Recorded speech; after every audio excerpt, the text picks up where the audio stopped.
The rain had already started when my father told me to get out. His voice wasn't loud, it didn't need to be.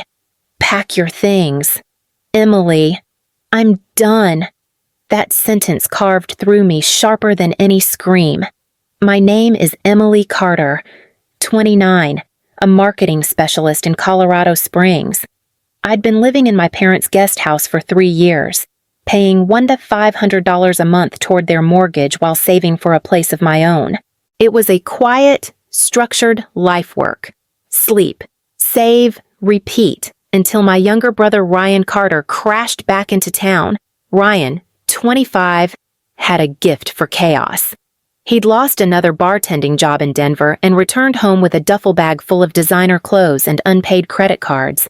My parents, Tom and Linda Carter, welcomed him like a war hero. I was the one who'd kept their house afloat through the pandemic. But Ryan, he was the baby, the charmer, the one who could do no wrong. When the bills started stacking up, Mom said softly, "We're all in this together." Dad followed with, "Family helps family." I thought they meant everyone. I was wrong. One night over dinner, Dad asked me to cover a few things for Ryan, his car payment, maybe a little rent until he got back on his feet. My fork froze halfway to my mouth. "I'm already paying your mortgage," I said. "I can't fund his mistakes, too." The room went silent, except for Ryan's phone buzzing. Then Dad's face turned red. "If you can't help, you can leave." And that's what I did, walked out into the rain with my heart pounding, realizing I'd just lost the family I'd spent my whole life trying to hold together. The morning after the fight, the house looked the same, but everything inside me had changed. I moved through my routine on autopilot: coffee, car keys, office badge, pretending that last night hadn't cracked something permanent. At work, my coworkers laughed over morning bagels, unaware that my world had split in two. I forced a smile, hiding behind deadlines and campaign drafts, hoping structure would steady me. For years, the arrangement with my parents had made sense. When I first moved into the guest house, I was grateful. Tom and Linda Carter offered the deal like a helping hand, live rent-free. Just cover part of their mortgage. I paid $100 to $500 a month, a fair exchange for independence and peace. It was supposed to be temporary. I'd planned every penny toward a down payment, every weekend spent tweaking my budget like a science. But somewhere along the way, that deal stopped feeling like freedom and started feeling like debt. My payments became an expectation, not a choice. When Ryan Carter, my brother, reappeared, that unspoken balance collapsed. He was a tornado of charm and excuses, sweeping through every rule I'd built for myself. Mom called it a rough patch. Dad called it family sacrifice. I called it exhaustion. Each night, I'd hear laughter from the main house, Ryan playing video games while Mom cooked for him. I'd sit alone in the guest house, staring at spreadsheets, tightening a budget that no longer led anywhere. The money I sent to Mom each month should have built my future, not patched his. Still, guilt gnawed at me. I told myself, just a little longer. Just until he figures it out. But he never did. The more I gave, the more they expected. When I tried to talk to Mom about cutting back, her voice softened, almost pleading. "He's trying. You know how hard it's been for him." I wanted to believe her. I wanted to be the good daughter, the one who understood. But standing in that guest house, watching my savings stall and my dream drift further away, I realized the truth I'd been avoiding. This wasn't a family helping each other. This was a cycle, and I was the only one still paying the price. Days passed, but the tension didn't fade. It multiplied. Every text from Linda Carter, my mom, carried a quiet guilt trip dressed as concern. "Ryan's trying his best. Sweetheart. He just needs a little support until he gets stable." The word support had become their code for money. I'd stare at my phone, the screen glowing like a debt collector's notice, and feel that familiar ache in my chest. I wanted to be the good daughter. I wanted to believe them, but each message chipped away at something inside me. At work, I buried myself in projects late nights, tight deadlines, and the quiet hum of fluorescent lights replacing family noise. My boss, Gail Thompson, stopped by my desk one evening. "Emily, you've been off lately," she said gently. I forced a laugh, told her I was fine. But fine didn't describe the pit in my stomach every time my phone buzzed with another request. That weekend, Dad invited me for dinner. I should have known it wasn't about catching up. Tom Carter had a way of dressing financial conversations as family meetings. The table was set neatly, Mom smiling too wide, Ryan pretending to listen while scrolling through his phone. I barely had a sip of wine before Dad started. "We're all feeling the squeeze lately," he said. "Your brother's looking for work, but it takes time." I waited for the ask. It came, casual and rehearsed. "Maybe you could help him out for a few months just until he finds his footing." My pulse quickened. "Dad, I already cover your mortgage. I can't fund Ryan, too." Ryan snorted, not even looking up. "Relax." It's not like you're broke." Something inside me snapped. "You think because I work hard, I owe you my savings, I'm not your safety net." Mom's eyes filled with tears. "We're family. Family helps each other." I pushed back my chair, heart pounding. "Family doesn't guilt you into bankruptcy." The room went silent. I could feel the air shift, the kind of silence that meant lines were being drawn. Dad's voice hardened. "You've changed, Emily. You used to care." That was the cruelest part I still did. But caring had turned into currency in this house, and I was running out. When I stepped out into the cold night, I realized guilt wasn't their weapon. It was mine too. I'd been using it to stay, to excuse their choices, to keep pretending we were still a family. That night, I promised myself no more guilt, no more paying for other people's mistakes. It happened on a Tuesday, ordinary, gray, and cruel in its timing. I came home from work, tossed my keys on the counter of the guest house, and found a thick white envelope buried under grocery ads. It was addressed to me, but the bank name wasn't one I recognized. My first thought was a mistake. My second was dread. When I tore it open, dread became confirmation. Credit card statement $5,248.16 due immediately. The charges blurred together online gaming sites, luxury rentals, bars, things I'd never touched. My stomach twisted. Someone had opened an account under my name. Someone who knew my social security number. Someone inside this house. I stormed across the lawn to the main house, clutching the statement like evidence. The lights in the kitchen glowed warm and safe, the kind of light that used to mean comfort. Now, it felt like an illusion. Ryan Carter stood by the microwave, reheating leftovers, humming to himself. He turned, all casual charm, and froze when he saw my face. "You used my name," I said, my voice trembling but low. I slammed the paper on the counter. $5,000. "Ryan, did you think I wouldn't notice?" He blinked, then shrugged. "It's not a big deal."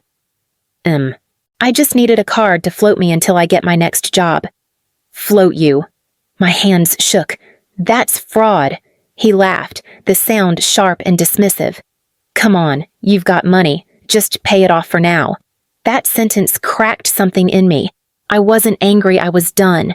When I told Tom and Linda Carter, expecting fury, I found something worse: denial. Mom's hands twisted around her apron. "He didn't mean it," she whispered. "He's under pressure." Dad leaned back in his chair, expression carved from stone. "You can afford it. Emily, just cover it. We'll fix things later." I stared at them, disbelief burning in my throat. "You're asking me to pay for him stealing my identity." Dad's jaw tightened. "Watch your tone. Don't make this bigger than it is." "Bigger." My laugh was hollow. "He committed a crime." Mom's voice cracked. "Don't say that about your brother." That night, I called the bank, reported the fraud, froze my credit, and filed a case with the Identity Theft Bureau. My voice stayed calm while my hands trembled so hard I could barely hold the phone. Every click of the keyboard, Every confirmation code felt like erasing years of misplaced loyalty. When I hung up, the silence was deafening. Out the window, the main house glowed softly through the trees. Inside, my parents were probably telling Ryan it would all blow over. But for me, nothing was blowing over. Something fundamental had shifted the line between mistake and betrayal. And this time, I wasn't the one who was going to pay the price. The next morning, I sat across from my parents at the kitchen table. The fraud statement spread out like evidence in a trial. Tom Carter sipped his coffee in silence while Linda Carter avoided my eyes. I'd barely slept, my body buzzing from equal parts anger and disbelief. I had expected them to be outraged at Ryan, but their calm was worse than any argument. I filed a report. I said, voice flat. The bank froze the account. They'll investigate. Dad's cup clinked against the saucer. You didn't need to drag outsiders into this, Emily. We could have handled it. My throat tightened. Handled it. He used my name to open credit. That's a felony. Mom's voice trembled. He didn't mean harm. He just panicked. I stared at her, stunned. You're defending him! The air grew heavy. Ryan appeared in the doorway, half awake and unbothered. You're still talking about that. I told you I'd fix it. Dad gestured toward him. See, he'll take care of it. You don't need to make this worse. I laughed bitterly. He's already made it worse. My credit's wrecked. My future's hanging by a thread. And you're worried about his feelings. Mom's eyes welled up. Please. Don't turn this into something ugly. It's already ugly. I snapped. You just refuse to look at it. Silence filled the room thick, suffocating. Ryan shifted his weight, bored, scrolling through his phone like none of this mattered. The distance between us felt wider than ever, an invisible canyon carved by years of favoritism. Dad finally spoke, voice low but sharp. You've always been dramatic. Maybe you need some time away to clear your head. The meaning landed like a slap. Time away wasn't concern, it was a warning. I stood, gathering the papers. You're right, I said quietly. Maybe I do. As I walked back to the guest house, I realized something I couldn't unsee. This wasn't my home anymore. It was his. And I was just the one paying for it. The silence in the Carter house didn't last long. By the end of the week, Tom Carter called a family meeting. The phrase alone made my stomach twist. It always meant one thing: someone was about to be blamed, and it usually wasn't Ryan. I walked into the living room that night, the same space where birthdays, holidays, and apologies had once lived. Now, it felt like a courtroom. Mom sat on the couch, her hands folded tightly in her lap. Dad stood by the window, the last glow of the Colorado sunset outlining his shoulders. Ryan lounged in an armchair, phone in hand, not even pretending to care. We've got a problem. Dad began, his tone clipped. Your brother's debts are getting worse. Another $10,000 on gambling apps. Some shopping nonsense. And we can't keep covering him. He turned toward me. So you're going to, for a second. I thought I'd misheard. Excuse me. Dad crossed his arms. You're still living here. You're working full-time. You'll cover it until he gets back on track. I laughed, short and sharp. On track. He's been off track since college. I'm not doing this again. Mom's voice broke through, gentle but pleading. He just needs help. Emily, you've always been the responsible one. You can afford it. The words hit like a bruise. I've already paid for this family, literally. The mortgage, his credit card, his fraud. When does he take responsibility? Ryan finally looked up, smirking. You act like you're some kind of saint. You're not perfect. Stop pretending you are. My pulse raced. This isn't about being perfect. It's about being honest. You stole from me, Ryan, and they let you. Dad's face turned red. That's enough. You don't talk to your brother like that in my house. I stood my ground. Then maybe I don't belong in your house anymore. The room went still. Mom gasped, tears welling up. but Dad's voice was steel. If that's how you feel, fine. Either you help this family, or you pack your bags. You choose. For a heartbeat. All I could hear was the ticking of the clock behind him. I looked at my mother, her eyes begging me to stay, and at my brother, who looked almost amused. I took a deep breath. I choose me. Dad's hand tightened around his glass. Then, get out. I nodded slowly, the weight of years of loyalty falling away. Don't worry, I'll be gone before you even notice. As I turned to leave, Mom whispered my name, but I couldn't stop. For the first time, I wasn't the one cleaning up the mess. I was walking away from it. That night, back in the guest house, I sat on my bed and realized there was no going back. The ultimatum wasn't a punishment, it was permission. A door I'd been too afraid to close had finally slammed shut behind me, and for the first time in my life, I was free to start walking towards something that was mine. That night, sleep never came. I stared at the ceiling of the guest house, the echo of Dad's ultimatum replaying in my head. Help or get out. He thought he was punishing me. He didn't realize he'd just handed me a way out. For years, I'd been anchored to this house by guilt, by duty, by the quiet hope that love could outweigh unfairness. But now, I saw the truth. Love built on obligation was just a cage. The next morning, I called Megan Brooks, my best friend since college. Her voice cracked through the fog in my head, warm and steady. What happened, she asked. I told her everything, the ultimatum, the debt, the way Tom and Linda Carter kept defending Ryan no matter what he did. By the time I finished, I was shaking. They chose him again.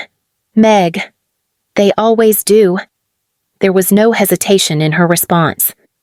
Then choose yourself this time. You can stay with me. We'll figure it out. Her words were simple, but they cracked something open inside me. The plan began to form quietly, like a secret breathing in the dark.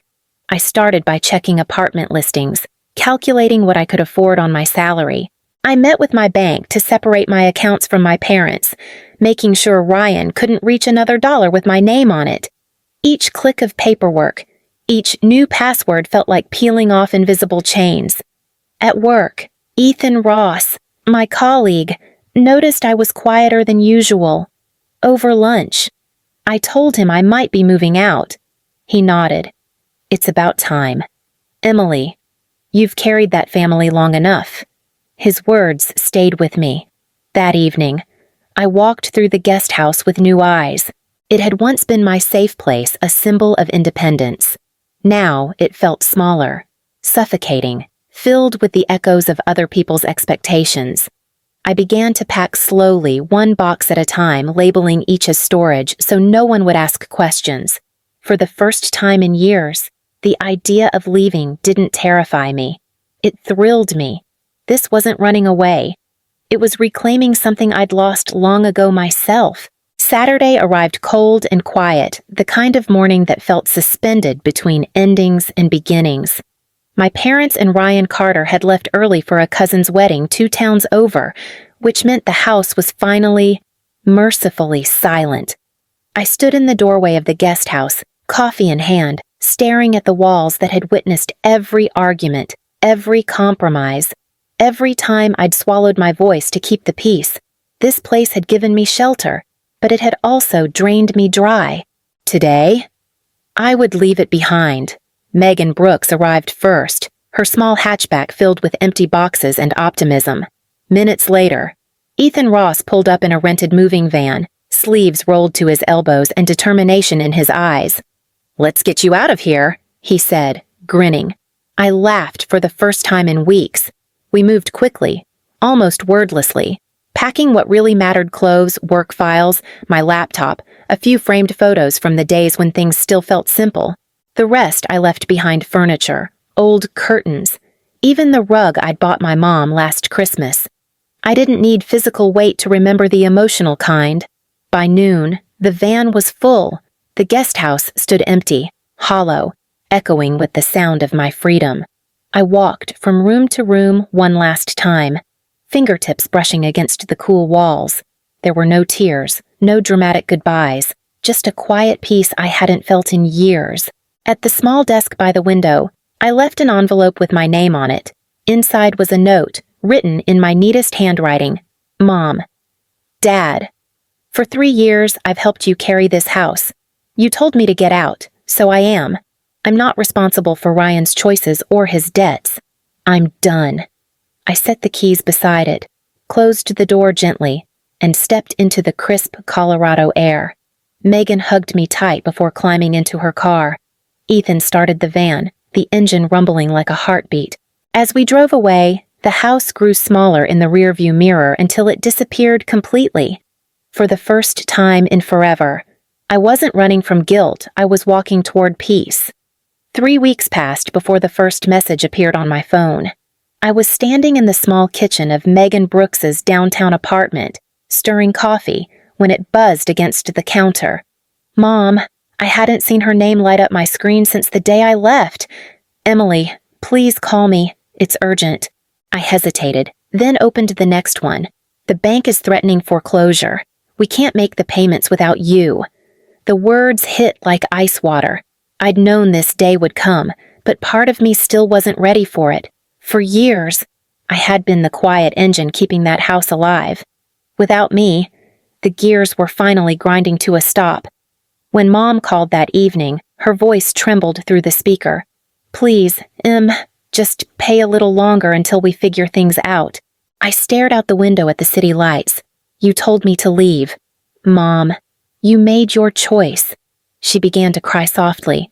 Your brother's trying, I cut her off. No, he's not. He never was. And you know it. After we hung up, I sat in silence, guilt and relief warring inside me. Tom Carter hadn't reached out, but through a cousin I heard what had happened. The bank had issued a foreclosure notice. Ryan was still unemployed, and the house that once symbolized stability was now slipping away. It should have made me angry. Instead, it made me sad. My parents had built that home on love, but they'd filled it with denial. Now, both were collapsing under the weight of their choices. At work, Ethan Ross noticed the change in me. You okay? He asked. I nodded slowly. For the first time, yeah, I think I am. That night, Megan and I ate pizza on the floor, laughing about how cramped her apartment was. I realized I didn't miss the house. I missed the version of us that could have been, but that version was gone, replaced by something quieter, sturdier. Freedom didn't feel like rebellion anymore. It felt like finally coming home. The call from my mother was the last one I ever answered, a week after the foreclosure notice. She tried again. Her voice cracked and tired. The house is gone. Emily, we didn't make the last payment. There was no anger left in her tone, just exhaustion. For a moment, I almost broke, almost said I'd help. But then I remembered every night I'd spent alone in that guest house, paying for a family that never saw my worth. I'm sorry, Mom, I said softly, but I can't keep saving a house that never saved me. She didn't argue. She just whispered, take care of yourself, before hanging up. That was the closest thing to goodbye we'd ever get. In the weeks that followed, my life began to rebuild itself piece by piece. At work, Ethan Ross and I finished the national campaign we'd been fighting to perfect. The client loved it, and my boss, Gail Thompson, called me into her office. Congratulations, she said, sliding a folder across the desk. You're our new senior strategist. I walked out of that meeting lighter than I'd felt in years. No one could take this from me, not Ryan, not my parents, not guilt. It was mine, earned, untethered. That evening, Megan Brooks and I celebrated with cheap champagne and greasy pizza. We laughed until our stomachs hurt, and for the first time, I realized how full peace could feel when it wasn't followed by guilt. Sometimes, I still drive past the old neighborhood. The house looks smaller now, almost fragile, as if it finally reflected what it always was, a place built on imbalance, not love. I don't stop. I don't need to. I learned something in those months. Family isn't who demands your loyalty, it's who respects your boundaries. I once believed walking away was betrayal. Now I know it was salvation, if anyone's listening, wondering what they'd do in my place. I'll tell you this, leaving wasn't losing my family. It was finding myself. And that, more than anything, was worth every mile I drove away from that house. It's strange how silence can feel different depending on where you stand. Back at my parents' house, silence used to mean punishment, a wall of disappointment waiting for me to fill it with apologies. Now, in my small downtown apartment, silence feels like peace. It hums between the steady rhythm of my life coffee brewing, keys jingling, laughter echoing from Megan Brooks's side of the couch. A month after the promotion, my days finally found balance. Work no longer felt like escape. It felt like purpose. Ethan Ross and I led a new campaign together, one that made me remember why I loved creating stories in the first place. Every pitch, every meeting, reminded me that my value wasn't something anyone else could measure or diminish. Sometimes, late at night, I catch myself scrolling through old photos, birthdays, Christmases, family dinners before everything fractured. I don't hate those memories anymore. I just see them for what they were, moments that taught me how to let go. Mom texted once more. A single line, "I hope you're happy." I typed back, "I am." And for the first time, it was true. On Sundays, Megan and I walk through the city farmers market, sunlight spilling across our faces. No guilt, no expectations, just quiet contentment. I used to think freedom was about distance, how far I could get from the house, from the hurt, but it isn't. Freedom is the space inside you that no one else controls, the place where peace finally drowns out guilt. If my story proves anything, it's this: you can't save people who refuse to stand on their own, but you can save yourself, and sometimes that's the only rescue that truly lasts.